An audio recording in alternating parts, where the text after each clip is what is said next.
এবার জাতীয় দলে আসতে যাচ্ছে ওপেনিংয়ের এক তরুণ তুর্কি। এনসিএল আর প্রিমিয়ার লিগ মাতিয়ে যিনি সুযোগ করে নিয়েছিলেন লাল সবুজের ইমার্জিং দলে, এবার শক্তিশালী দক্ষিণ আফ্রিকার বিপক্ষে নজরকাড়া সেঞ্চুরি হাঁকানোর সুবাদে জাতীয় দলের রাস্তাটাও অনেকটা সহজ করে নিলেন তরুণ এই ওপেনার।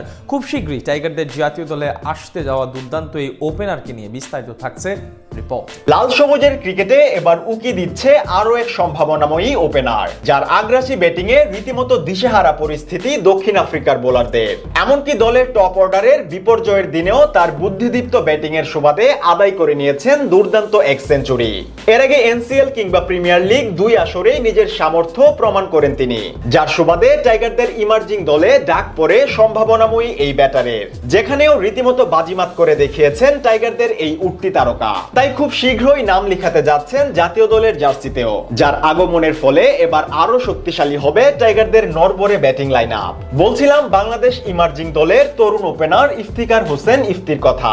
গেল দিন দক্ষিণ আফ্রিকা ইমার্জিং দলের বিপক্ষে 4 দিনের দ্বিতীয় টেস্টে প্রথম দিনেই সেঞ্চুরির দেখা পেয়েছেন তরুণ এই ওপেনার। মিরপুর শেরেবাংলা জাতীয় ক্রিকেট স্টেডিয়ামে এদিন টস জিতে প্রথমে ব্যাট করতে নেমে শুরুতেই ধাক্কা খায় স্বাগতিক বাংলাদেশ। রানের খাতা খোলার আগেই আউট হয়ে সাজঘরে ফিরেন ওপেনার আশিকুর রহমান শিবলি। এরপর দলের টপ অর্ডারে নামে কঠিন এক বিপর্যয়। ওপেনার শিবলির পথ ধরে আসা যাওয়ার মিছিলে সামিল হন দলের অন্যান্য ব্যাটাররাও, যেখানে 7 রানে বিদায় হন চৌধুরী রিজওয়ান। এরপর অধিনায়ক শাহাদাত হোসেনের 1, আরিফুলের 0 আর প্রীতম কুমারের 2 রানে আউট হওয়ার সুবাদে 58 রান তুলতেই পতন হয় দলের পঞ্চম উইকেটের। তবে এদিন সবার চেয়ে ব্যতিক্রম ছিলেন ইফতিকার হোসেন ইফতি।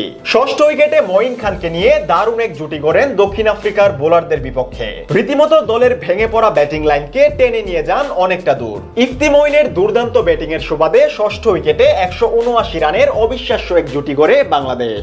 দলীয় 237 রানের মাথায় মঈন বিদায় নিলেও লড়াই চালিয়ে যান ইফতি। শেষমেশ প্রথম দিনের খেলা শেষ হওয়ার 11 বল আগে সাজঘরে ফিরেন ইফতিও। তবে ফেরার আগে মোট 14 109 রানের অসাধারণ এক ইনিংস খেলেন তিনি। তার এমন কার্যকর ব্যাটিং এর সুবাদেই ট্র্যাকে ফিরে বাংলাদেশ। এর আগে ঘরোয়া ক্রিকেটের মাঠেও দারুণ ছন্দে ছিলেন তরুণ এই ওপেনার। এমনকি সবশেষ এনসিএলও তার ব্যাট থেকে এসেছে 600 রানের ফুলঝুরি।